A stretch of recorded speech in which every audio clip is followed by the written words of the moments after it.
Have you ever wondered why you feel drained, unmotivated, and somehow disconnected from your own power?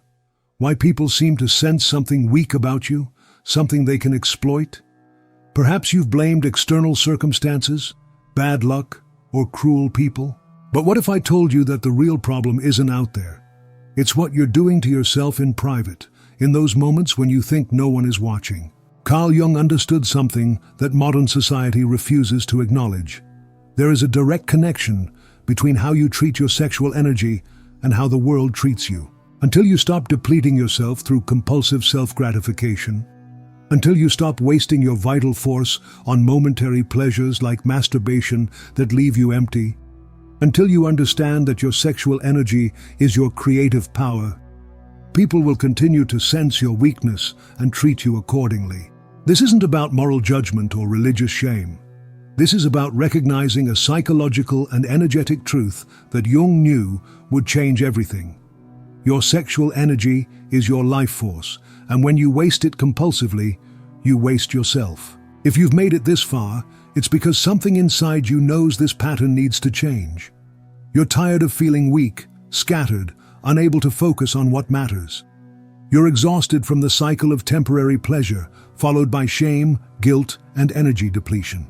You've noticed how people treat you differently on days when you've been disciplined versus days when you've given in. You've felt the difference in your confidence, your presence, your ability to command respect. But you've been too afraid to connect these dots because it would mean admitting something uncomfortable. Jung said that what we don't make conscious will direct our life, and we will call it fate. Your compulsive relationship with self-gratification isn't just a harmless habit. It's unconsciously shaping how you show up in the world and how others respond to you. The question is, are you ready to face this truth and reclaim your power? Or will you continue to wonder why life feels so difficult while secretly sabotaging yourself every day? Jung understood that sexual energy is creative energy. In his work on the libido, he made it clear that this vital force can either be channeled into creation, achievement, and personal magnetism, or it can be dissipated through compulsive release that leaves you depleted. Think about it. How do you feel after you've indulged in compulsive self-gratification? Be honest, do you feel powerful, confident, ready to take on the world? Or do you feel drained, guilty, somehow diminished? Do you feel like you can conquer anything? Or do you feel like hiding from challenges? Your body knows the truth even when your mind makes excuses. That feeling of depletion isn't just physical. It's energetic, psychological, spiritual. You've just given away the very force that could have been channeled into creating the life you want. And here's what Jung would tell you. This energy depletion doesn't stay private. It affects everything: your posture, your eye contact, your voice, your presence. People can sense when someone is operating from a depleted state versus when they're operating from a place of contained power. This isn't mystical nonsense, this is psychology. When you're constantly depleting yourself, you develop what Jung would call a weak ego structure. You become more prone to anxiety, depression, social awkwardness, and that general feeling of being overwhelmed by life. But when you learn to contain and channel this energy, something remarkable happens. Your confidence naturally increases, your focus sharpens, your presence becomes magnetic. People start treating you with more respect because you're emanating the energy of someone who respects themselves. Jung spoke extensively about the importance of sexual energy retention in his letters and private conversations. He understood that this practice wasn't about suppression. It was about conscious redirection of the most powerful force in human psychology. The modern world has convinced you that this energy needs to be released constantly, that retention is unhealthy, that discipline in this area is repression. But this is exactly what keeps you weak, scattered, and easily manipulated by external forces. If this content is making sense to you, understand that we're touching on one of the most suppressed truths in modern psychology. The connection between sexual energy and personal power has been hidden because conscious humans are harder to control. Most people live their entire lives wondering why they lack motivation, why they can't focus, why they feel socially anxious, why people don't seem to respect them. They blame everything except the one daily habit that's literally draining their life force. Jung understood that we cannot change anything until we accept it. And what you need to accept is this. Every time you compulsively masturbate, you're not just experiencing physical pleasure. You're depleting the very force that gives you confidence, charisma, and personal magnetism. This isn't about shame or guilt. This is about recognizing cause and effect. When you waste this energy on momentary gratification, you rob yourself of the sustained energy needed to build something meaningful, to develop real confidence, to become someone people naturally respect. But here's what's even more insidious. The more depleted you become, the more you crave external validation to fill the void. You become needy, desperate for approval, willing to accept poor treatment just to feel wanted. This neediness is what attracts people who will exploit you. Strong people don't tolerate disrespect because they don't need anything from others. Weak people accept whatever they can get because they're operating from a state of internal depletion. And nothing depletes you faster than the compulsive waste of sexual energy. Jung would say this is shadow work, facing the parts of yourself you'd rather not examine. And one of those shadows is the part of you that's been unconsciously weakening yourself daily through this compulsive habit while wondering why life feels so difficult. The shadow doesn't just contain your dark impulses. It contains your denied power, your unrealized potential, your capacity for greatness. When you compulsively release sexual energy, you're literally releasing your power into the void instead of channeling it into your goals. And here's the cruel irony. The temporary pleasure you seek through compulsive masturbation actually prevents you from experiencing the deeper, more sustained pleasure of genuine confidence, real achievement, and authentic respect from others. People don't respect what doesn't respect itself. When you treat your sexual energy carelessly, when you waste your vital force on momentary gratification, you communicate to the world that you don't understand your own value, and the world listens. You become someone who can be easily manipulated, easily dismissed, easily taken advantage of. Not because people are inherently cruel, but because energy recognizes energy, and depleted energy attracts exploitation, while contained energy commands respect. Now comes the hard part. Jung knew that consciousness requires sacrifice. To change these patterns, you have to sacrifice the immediate gratification for long-term power. You have to give up the quick fix for the sustained transformation.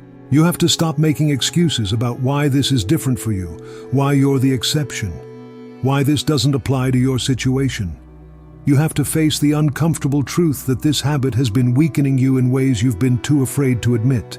This feels terrifying because it means acknowledging that you've been participating in your own disempowerment. It means admitting that the social anxiety, the lack of motivation, the feeling of being overwhelmed, much of this has been self-created through energy depletion. But this awareness, uncomfortable as it is also liberation. Because once you see the connection clearly, you can break it. Once you understand how this habit has been affecting your entire life, you can choose differently. The moment you begin retaining and consciously channeling sexual energy, everything changes. Your focus sharpens, your confidence increases, your presence becomes more magnetic. People start treating you differently because you're emanating a different energy frequency.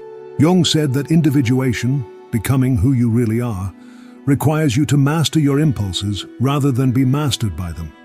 This process is uncomfortable, challenging, and absolutely necessary for anyone who wants to command genuine respect.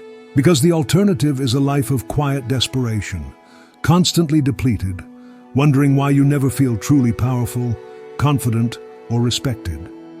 The alternative is spending your existence at the mercy of your impulses while wondering why life feels so difficult. When you begin to treat your sexual energy as the precious resource it is, something profound happens. You stop attracting people who sense weakness because your energy no longer broadcasts depletion. You stop accepting situations that diminish you because you're operating from a place of contained power. This isn't about becoming sexually repressed or ashamed. It's about becoming sexually conscious. It's about understanding that your sexual energy is your creative power and treating it with the reverence it deserves. But this change requires you to get comfortable with delayed gratification. When you start practicing retention, your impulses will scream for immediate release. The part of you that's been addicted to masturbation will resist this new discipline. This resistance isn't a sign that you're doing something wrong. It's proof that you're breaking free from a pattern that's been keeping you weak. The discomfort you feel is your psyche adjusting to operating from a place of power instead of depletion. Jung understood that you cannot become conscious without making the unconscious conscious. The unconscious pattern here is the compulsive waste of life force disguised as normal behavior. The unconscious belief is that immediate gratification is more important than long-term power. But your power is not found in momentary release. Your strength is not built through instant gratification. Your respect is not earned by giving in to every impulse that arises. The truth Jung would want you to face is this: until you stop depleting yourself through compulsive self-gratification, you will continue to operate from a place of weakness, and the world will treat you accordingly. Your external circumstances are reflecting your internal energy state. When you change that internal relationship, when you start treating your sexual energy as sacred fuel rather than disposable pleasure, your entire life begins to change. Your confidence increases, your focus sharpens, your presence becomes commanding. People start treating you with more respect because you're emanating the energy of someone who has mastered themselves rather than someone who is mastered by their impulses. This isn't theory. This is observable, measurable transformation. Some will call this old-fashioned or repressive. Others will tell you it's impossible in the modern world. These are the voices of people who have surrendered their power and want you to surrender yours too. Don't listen to them. Listen to the part of you that knows you're capable of more. Listen to the voice that's tired of feeling weak, scattered, and easily overwhelmed. Listen to the wisdom that recognizes sexual energy as the source of all creative power. This is not about perfection. This is about direction. Direction of your most powerful energy toward building the life you want, rather than dissipating it into momentary pleasure that leaves you depleted. If this message has awakened something inside you, if you recognize yourself in these words, then you're ready for the next step. You're ready to stop sabotaging your own power and start building the kind of presence that commands natural respect. The world is waiting to treat you the way you treat your own energy. The question is, are you ready to treat it like the precious resource it is? Because until you do, you'll continue wondering why people treat you like someone who doesn't value themselves. Jung knew it. I know it. Now it's time for you to know it too. Your power is in your hands, literally. The question is, will you waste it or channel it into becoming someone who naturally commands respect? But let's go even deeper, because there's something most people don't understand about this energy depletion. It's not just about feeling tired or unmotivated. There's a psychological mechanism at work that Jung identified but never explicitly connected to sexual energy retention in his published works. When you constantly deplete yourself through compulsive release, you create what Jung would call a chronic state of psychic inflation, followed by deflation. You experience a momentary high followed by a crash, and this cycle programs your unconscious mind to associate power with loss, pleasure with shame, satisfaction with depletion. This creates a devastating psychological pattern where you begin to unconsciously sabotage yourself in other areas of life. You start projects with enthusiasm, but can't sustain them. You make commitments, but lack the energy to follow through. You set goals, but find yourself mysteriously unable to maintain the discipline needed to achieve them. The reason is simple. You've trained your psyche to associate satisfaction with immediate collapse. Every time you give in to the compulsive urge, you reinforce the neural pathway that says good feelings are followed by emptiness. Your unconscious mind starts to avoid success because it expects the inevitable crash. This is why people who practice sexual energy retention often report sudden improvements in their ability to follow through on commitments, maintain discipline, and sustain motivation over long periods. They've broken the psychological pattern that associated satisfaction with depletion. But there's another layer to this that Jung understood deeply: the relationship between personal magnetism and contained energy. He spoke about certain individuals who possessed what he called numinous presence, an almost magnetic quality that drew others to them and commanded natural respect. What Jung observed in these individuals was a quality of contained power, of energy that was directed rather than dissipated. They had learned to channel their vital force into their goals, their relationships, their creative work, rather than wasting it through compulsive release. This isn't mystical theory, this is observable psychology. When you retain sexual energy, you literally change your neurochemistry. Your dopamine receptors begin to heal from the constant overstimulation. Your testosterone levels stabilize at higher baselines. Your stress hormones decrease, your sleep improves, your focus sharpens. But more importantly for social dynamics, your presence changes. You stop emanating the energy of someone who needs something from others and start emanating the energy of someone who has something to offer. This change in energy is what causes people to treat you differently. Jung understood that most social dynamics operate on an unconscious level. People respond to energy signatures they can't consciously identify. When you're operating from a depleted state, you unconsciously communicate neediness, weakness, availability for exploitation. When you're operating from a contained state, you communicate strength, self-sufficiency, value. This is why the same person can be treated completely differently in social situations depending on their internal energy state. It's not about what they say or do. It's about what they energetically communicate through their presence, posture, eye contact, and overall demeanor. Consider this. Have you ever noticed how people treat you differently on days when you feel particularly confident and energized versus days when you feel depleted and scattered? The difference isn't just in your imagination, it's in the energy you're broadcasting, and others pick up on it immediately. Now imagine if you could maintain that high energy, confident state consistently. Imagine if you stopped the daily practice that keeps you in a depleted cycle and instead channeled that energy into building the life you actually want. How would people treat you then? Jung spoke about what he called the transcendent function, the ability to hold tension between opposing forces and channel that tension into creative growth.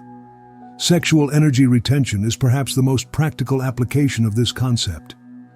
The tension between the urge for immediate gratification and the discipline of retention creates a psychological pressure that, when properly channeled, becomes fuel for extraordinary achievement.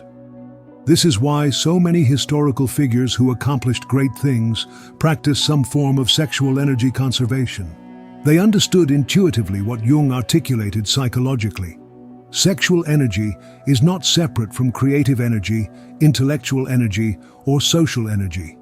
It's all the same vital force, and when you waste it compulsively, you rob yourself of the raw material needed to build an exceptional life. But here's where it gets truly interesting from a Jungian perspective.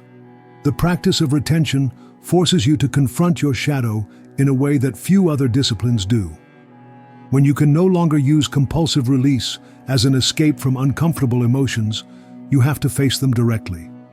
This confrontation with your shadow, your repressed anger, fear, sadness, and anxiety, is initially uncomfortable. But it's also where real psychological integration begins. Instead of medicating these emotions with compulsive behavior, you learn to feel them, understand them, and channel them into productive action. This is why retention often leads to what seems like personality changes. You become more assertive because you're no longer dissipating your aggressive energy. You become more creative because you're no longer draining your creative force. You become more social because you're no longer hiding from yourself. People notice these changes before you do. They start treating you with more respect because you're no longer emanating the energy of someone who's constantly running from themselves. You become more interesting to be around because you're no longer using a compulsive habit to avoid facing life directly. Jung called this process individuation, the integration of all parts of yourself into a cohesive, conscious whole. Sexual energy retention accelerates this process because it forces you to develop alternative coping mechanisms, to find real solutions to emotional challenges, to build genuine confidence rather than seeking temporary escape. But let's address the resistance you're probably feeling right now. Your mind is likely generating a dozen reasons why this doesn't apply to you, why your situation is different, why this is too extreme or unnecessary. This resistance is normal. It's your addicted mind protecting its favorite escape route. Jung understood that every neurosis serves a function, even when it's destructive. Your compulsive relationship with sexual release serves the function of avoiding psychological discomfort, of providing instant relief from tension, of giving you a sense of control when other areas of life feel chaotic. But this function comes at an enormous cost. You trade temporary relief for sustained power. You choose momentary pleasure over lasting confidence.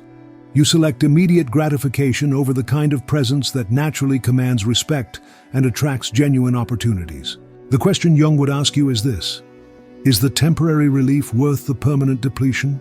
Is the momentary escape worth living a life where you never quite feel powerful enough, confident enough, or energetic enough to create what you really want?